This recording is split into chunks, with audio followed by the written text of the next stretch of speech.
ने सोचा कि इनको जो है तो चरण छूने की, मोहरा देखने की आवश्यकता है। हमारे पिताजी जो है पहले ही डर रहे हैं। तो जैसे ही मन को ठोस करके वसुदेव जी यमुना जी में घुसे, तो उमड़ घुमड़ करके जैसे ही यमुना जी ऊपर को आई, तो चरण बाद में दिखे। पहले जो है तो दाढ़ी दिखी ससुर जी की, सुई जो है तो शर्मा करके और हाथ में ले रखी थी। सब जो है तो उधर सो रहे थे। भगवान को ले जा करके वसुदेव जी ने जो है तो यशोदा के पास लेटाया, और वहां से कन्या हथकड़ियां बेड़ियां लग गई और दरवाजे में ताले लग गए। और जो पहरेदार सो रहे थे वह सब जग गए। और जैसे ही जगे तो तुरंत इधर कन्या जो है तो गला फाड़ करके आवाज लगा करके रोई। तो जो पहरेदार थे वो जाकर के कंस को सूचना दिए। कंस दौड़ करके आया, पर लाला की जगह जब लाली को देखा तो माथा फिर घूम गया। बोला लगता है कुछ देवताओं की चाल है, अब क्या करें इसको। तो कहा कि हो सकता है लाला के लाली हो तो वो मारे, इसलिए जो है तो उसको गुफना जैसे घुमा करके, और जैसे ही पटकने को हुआ तुरंत वह जो है कन्या हाथ छुड़ा करके और अष्टभुजी बन करके प्रकट हो गई। और कहा किम मया हतया मंदा जाता खलु तवांत कृत यत्र वा पूर्व शत्रुर्माम हिंसा कृपणान विधा। अरे मूर्ख, तू मुझे क्या मारेगा, तुझे मारने वाला पैदा हो गया। कंस ने कहा देवी जी ये बता दो पैदा कहाँ हुआ। बोले पूरी जन्म पत्री बताने वाली नहीं, तेरे आस ही पास है, ढूंढ निकालना। और इस प्रकार कह करके वहां से योग माया जो अष्टभुजी थी वो अंतर ध्यान हुई, वही आकर के माँ भगवती विंध्यवासिनी में विराजमान हो गई। बोल विंध्यवासिनी मैया की जय। ये तो रही कहानी मथुरा की। अब आते हैं गोकुल में।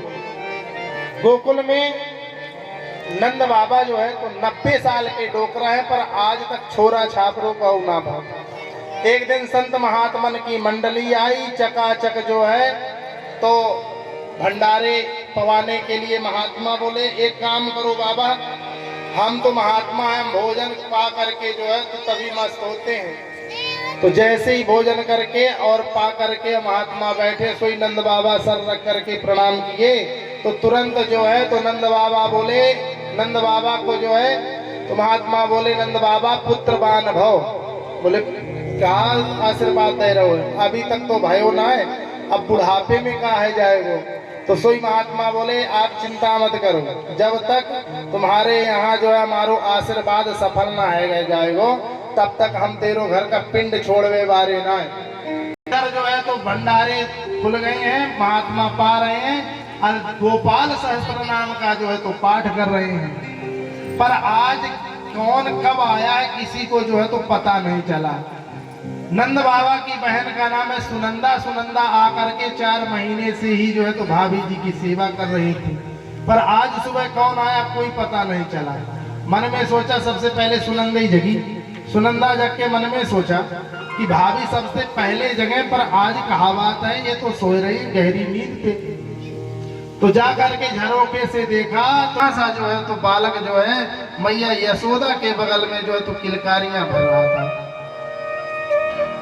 तो मन में सोचा कि कौन है, तो जा करके पास में से चदरिया हटा करके, और जैसे पता चला कि लाला है गयो तो वहां से आवाज लगाते हुए दौड़ी, है गयो। तो ब्रजवासी सब पहुंच गए। कहा भाई, बोले कछु ना भाई। बोले तो फिर चिल्ला काई को रही है। बोली ये बताओ वसुदेव कहाँ है। बोले वो तो अथाई पे बैठ करके माला सटका रहे हैं। अब आए इधर वसुदेव जी गौशाला पे बैठे हुए माला सटका रहे थे। माला सटकाते हुए सुनंदा ने जब भैया को देखा तो पूछा भैया आप यहाँ माला सटका रहे हो, अब मैं जो है तो कुछ हर जगह ढूंढ रही हूँ, मेरी तो सांसें ही उखड़ गई है। बोले वसुदेव जी बोले क्या बात है बताओ। बोले कि कुछ मत पूछो महाराज, पहले ये बताओ कि इनाम का है वो। तो बोले क्या चाहिए तो सुनंदा तुरंत बोली मोकू जो है तो भाभी के गले में जो 9 लखा हार टंगवा ना वह चाहिए। तो बोले ठीक है वो दियो, ज्यादा कमी हो तो ले बगल से तिजोरी की चाबी निकाल करके धर दई। अब बताओ का भाई। तो बोले कान में कि आपके यहाँ जो है तो सुंदर जो है तो लाला को जन्म भयो है। जो ये सुना तुरंत जो है तो उछल करे